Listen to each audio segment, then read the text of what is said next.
السيد خميس الجناوي وزير الشؤون الخارجية. أهلا وسهلا سي خميس، مرحبا بك. مرحبا بك سي خميس. قبل ما ننطلقوا في حوارنا اخترنا لك رقم، اخترنا لك صورة ننطلقوا بهم. تفضل. نبداو بالصورة سي خميس. الصورة هذه تجمع أهل المغرب محمد السادس وبان كيمون رئيس أمين عام منظمة الأمم المتحدة اليوم إذن في الكوب 22، هي نجم نقولوا ندوة الدولية للمناخ اللي تهم العالم الكل. كوب 22 شنو تعني معناتها، شنو أهميتها وشنو قيمتها؟ ونعرفوا اللي تونس متواجدة، رئيس الحكومة موجود ويعني مجموعة من ممثلين تونس. هو مؤتمر هام جدا ياتي بعد كوب 21. هذه صوره في باريس، كوب 21 في باريس، كوب 22 تقع في مراكش يوم 15 و 16 نوفمبر. هو مؤتمر متعلق بالمناخ. بطبيعه الحال نحب ناكد انه تونس امضت كوب 21 ومجلس نواب الشعب صادق عليه، واصبحنا الان يعني دوله منضويه تحت الكوب 21. والان كما تراوا انه السيد رئيس الحكومه تراس وفد وزاري هام جدا، ووفد متنوع فيه المجتمع المدني وفيه البرلمانيين ايضا، وانتقلوا البارح مشاو لمراكش. هذا دليل انه موضوع المناخ ما يهمش فقط يعني الدول المتقدمه والدول اللي هي عندها تاثير على المناخ والحراره في العالم، ولكن ايضا تهمنا احنا، لانه الان فيه مشاريع كبرى للتعاون. فيه تقريبا الكوب 21 يقولوا تقريبا 100 مليار دولار امكانيه تعاون بين الدول. يعني 100 مليار دولار، يعني فيه امكانيات بين الدول الجنوب تعاون جنوب، وايضا تعاون بين دول الشمال ودول الجنوب. انه تونس موجوده مع وفد يترأسه رئيس الحكومه، شنو هي الرساله؟ رسالة اهتمام تونس بهذا الموضوع، أنه هذا موضوع يعنينا، لأنه الحرارة وتغير المناخ كما نلاحظوه يوميا في تونس، تغير تقريبا سنويا عنده تأثير على الفلاحة، على نمط حياة البشر، وبالتالي نحن معنيين بهذا. وهذا ليش تونس تشارك في مثل هذه القمم، وتشارك خاصة في متابعة القرارات التي تأخذها هذه القمم. أن تكون المغرب الأقصى ومدينة مراكش هي اللي تستقبل الكوب 22 هذه مؤشر أن المغرب اليوم قادرة على أن تكون هي تقوم بهذه الاجتماعات. تونس نجم نهار تحلم أنها تقوم بهذه الحاجات. أولا نحن نعتز أن المغرب هي قادرة بهذا، والمغرب دولة شقيقة مهمة جدا، وأن هي يعني تحتضن مثل هذه المؤتمرات. هذا يشرفنا جميعا كدول مغاربية. نتمنى إن شاء الله احنا يعني نظمنا قبل يعني قمم هامة، قمم عربية، قمم إفريقية، ونتمنى أن نتجاوز ذلك إلى قمم أكبر بهذا الحجم. وعندما تسترجع تونس عافيتها واقتصادنا يسترجع عافيته، سنكون إن شاء الله وقتها كل شيء ولي ممكن. كل شيء ممكن. نعم. الرقم اللي اخترناه السيد خميس جناوي يخص وزارتك. إذا ميزانية وزارة الشؤون الخارجية لسنة 2017 197,900 مليون دينار، مقابل 200 مليون دينار لسنة 2016، يعني نسبة انخفضت ب 3.5%. غلطة صغيرة، هذه مش 35، 3.5%. كيف تقيم هذه الميزانية؟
Le Royaume du Maroc, et plus particulièrement la ville de Marrakech, sont heureux de vous accueillir au sommet africain de l'action organisé en marge de la COP22.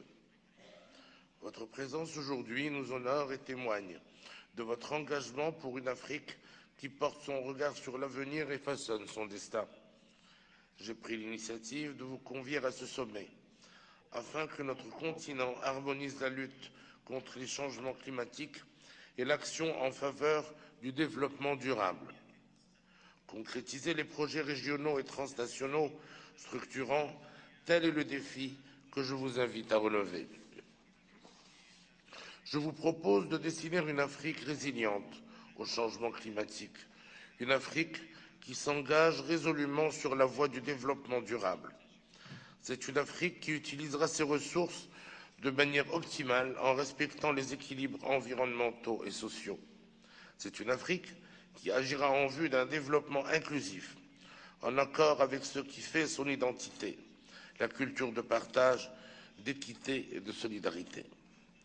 Avant d'aller plus loin dans mon propos, je souhaiterais soulever un point essentiel. Certes, le discours que suscite à juste titre le devenir de notre planète et l'intérêt que lui porte en particulier une société civile agissante sont bien réels. Mais existe-t-il pour autant des objectifs communs dans l'action? Je voudrais examiner à ce propos deux éléments fondamentaux. D'abord, il y a entre le Nord et le Sud une disparité de culture en matière d'environnement. Elle a trait aux priorités et aux moyens. C'est dans ce but qu'il conviendra d'harmoniser, voire d'unifier l'éducation à l'environnement. La présidence marocaine s'y emploiera durant ce mandat. Par ailleurs, il faut rappeler que le temps de la colonisation est révolu, qu'une décision imposée ne peut être productive. Faut-il rappeler que les acteurs ne manquent pas de force, d'engagement ni de bonne volonté, mais qu'il leur arrive de manquer de moyens. Nous sommes tous conscients qu'il en va de la sauvegarde de la vie et qu'il nous appartient de travailler solidairement à la protection de notre terre. Voilà pourquoi je souhaite que se mette en place une convergence de vues dans l'action. Excellences, Mesdames et Messieurs, l'Afrique paie un lourd tribut dans l'équation climat et représente sans aucun doute le continent le plus pénalisé. En effet, la hausse des températures, le dérèglement des saisons, les sécheresses à répétition appauvrissent la biodiversité de notre continent, détruisent ses écosystèmes et hypothèquent son progrès, sa sécurité et sa stabilité. Pourtant, notre continent n'émet que 4% des gaz à effet de serre.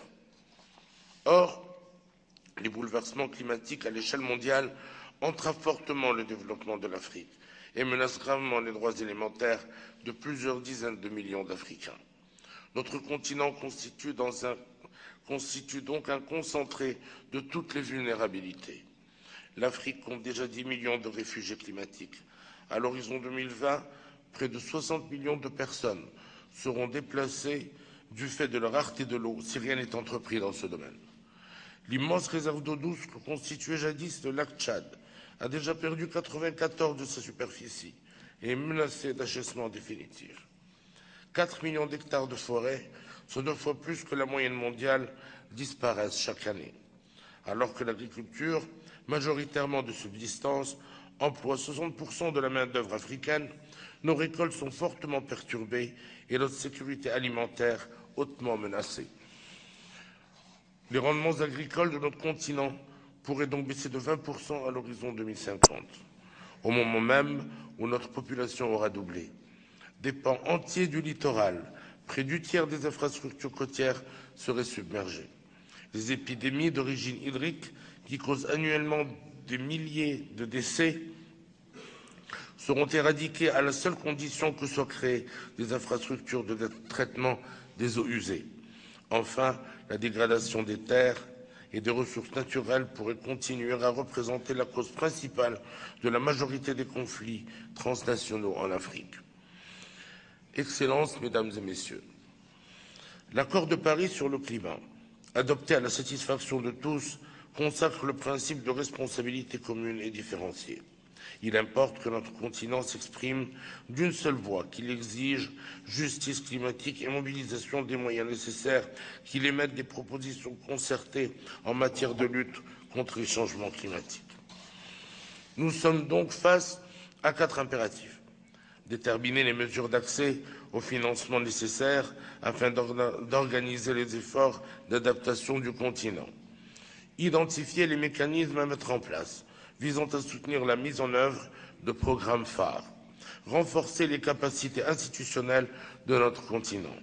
Enfin, saisir les opportunités et étudier les implications qu'offre un développement sobre en carbone dans le domaine de l'énergie, de l'innovation technologique ou encore des métiers verts. Excellences, Mesdames et Messieurs, les acteurs africains ont fait preuve d'un remarquable dynamisme durant les journées thématiques de la COP22. En plus d'être porteurs d'initiatives, ils ont rejoint nombre de coalitions, d'alliances et de réseaux de l'agenda global de l'action climatique. Je me réjouis de ces actions continentales et régionales. Elles favorisent la résilience de notre continent face aux menaces du dérèglement climatique et elles permettent une coémergence durable de notre continent. Mes frères chefs d'État auront l'occasion aujourd'hui de nous entretenir des projets qui nous portent et animent.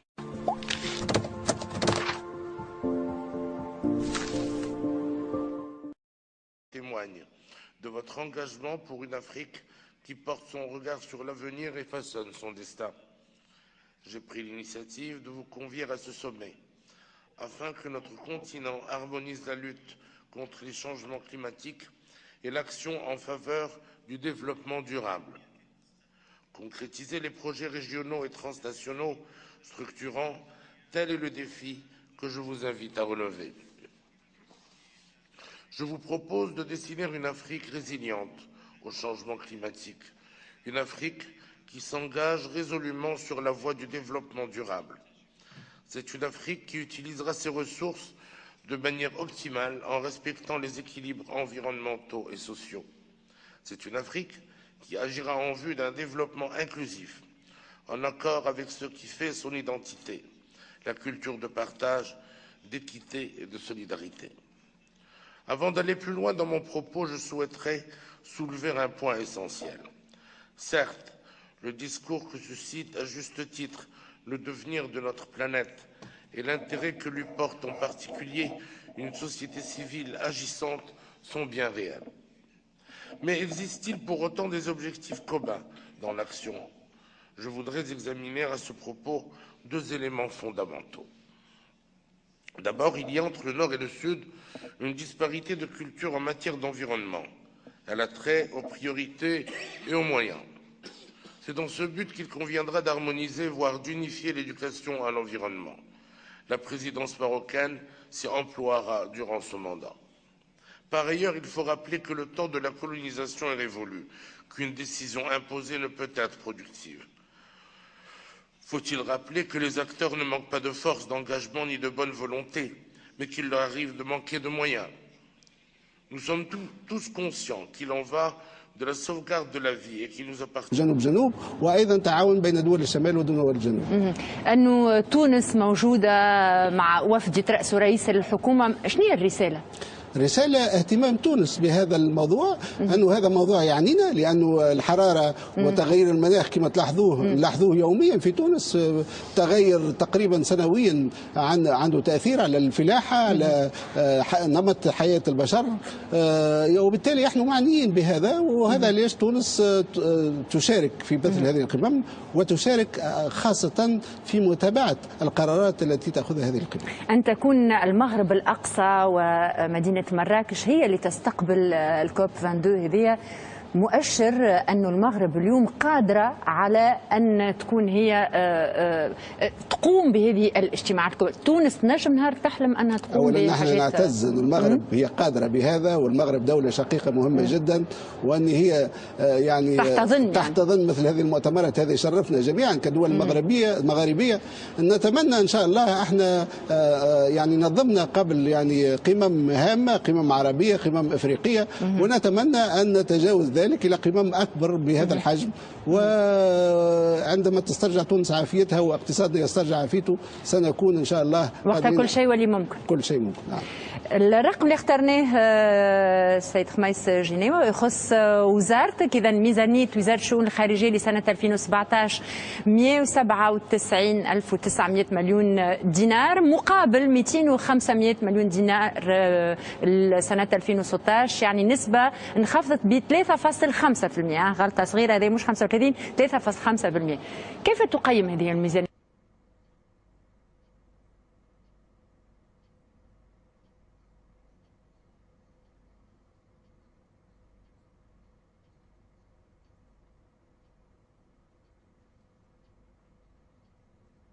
de travailler solidairement à la protection de notre terre. Voilà pourquoi je souhaite que se mette en place une convergence de vues dans l'action. Excellences, Mesdames et Messieurs, l'Afrique paie un lourd tribut dans l'équation climat et représente sans aucun doute le continent le plus pénalisé. En effet, la hausse des températures, le dérèglement des saisons, les sécheresses à répétition appauvrissent la biodiversité de notre continent, détruisent ses écosystèmes et hypothèquent son progrès, sa sécurité et sa stabilité. Pourtant, notre continent n'émet que 4% des gaz à effet de serre. Or, les bouleversements climatiques à l'échelle mondiale entravent fortement le développement de l'Afrique et menacent gravement les droits élémentaires de plusieurs dizaines de millions d'Africains. Notre continent constitue donc un concentré de toutes les vulnérabilités. L'Afrique compte déjà 10 millions de réfugiés climatiques. À l'horizon 2020, près de 60 millions de personnes seront déplacées du fait de la rareté de l'eau si rien n'est entrepris dans ce domaine. L'immense réserve d'eau douce que constituait jadis le lac Tchad a déjà perdu 94 de sa superficie et est menacée d'achèvement définitif. 4 millions d'hectares de forêt, soit 2 fois plus que la moyenne mondiale, disparaissent chaque année. Alors que l'agriculture, majoritairement de subsistance, emploie 60% de la main-d'œuvre africaine, nos récoltes sont fortement perturbées et notre sécurité alimentaire hautement menacée. Les rendements agricoles de notre continent pourraient donc baisser de 20% à l'horizon 2050, au moment même où notre population aura doublé. Des pans entiers du littoral, près du tiers des infrastructures côtières, seraient submergés. Les épidémies d'origine hydrique, qui causent annuellement des milliers de décès, seront éradiquées à la seule condition que soit créée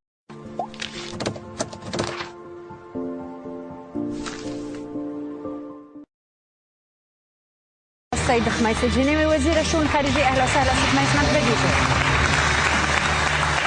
مرحبا بك سي خميس. قبل ما ننطلقوا في حوارنا اخترنا لك رقم، اخترنا لك صورة ننطلقوا بهم. تفضل. نبداو بالصورة سي خميس. الصورة هذه تجمع أهل المغرب محمد السادس وبان كيمون رئيس أمين عام منظمة الأمم المتحدة اليوم إذن في الكوب 22، هي نجم نقولوا ندوة الدولية للمناخ اللي تهم العالم الكل. كوب 22 شنو تعني معناتها، شنو أهميتها وشنو قيمتها؟ ونعرفوا اللي تونس متواجدة، رئيس الحكومة موجود ويعني مجموعة من ممثلين تونس. هو مؤتمر هام جدا ياتي بعد كوب 21. هذه صوره في باريس، كوب 21 في باريس، كوب 22 تقع في مراكش يوم 15 و 16 نوفمبر. هو مؤتمر متعلق بالمناخ. بطبيعه الحال نحب ناكد انه تونس امضت كوب 21 ومجلس نواب الشعب صادق عليه، واصبحنا الان يعني دوله منضويه تحت الكوب 21. والان كما تراوا انه السيد رئيس الحكومه تراس وفد وزاري هام جدا، ووفد متنوع فيه المجتمع المدني وفيه البرلمانيين ايضا، وانتقلوا البارح مشاو لمراكش. هذا دليل انه موضوع المناخ ما يهمش فقط يعني الدول المتقدمه والدول اللي هي عندها تاثير على المناخ والحراره في العالم، ولكن ايضا تهمنا احنا، لانه الان فيه مشاريع كبرى للتعاون. فيه تقريبا الكوب 21 يقولوا تقريبا 100 مليار دولار امكانيه تعاون بين الدول. يعني 100 مليار دولار، يعني فيه امكانيات بين الدول الجنوب تعاون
Le Royaume du Maroc, et plus particulièrement la ville de Marrakech, sont heureux de vous accueillir au sommet africain de l'action organisé en marge de la COP22.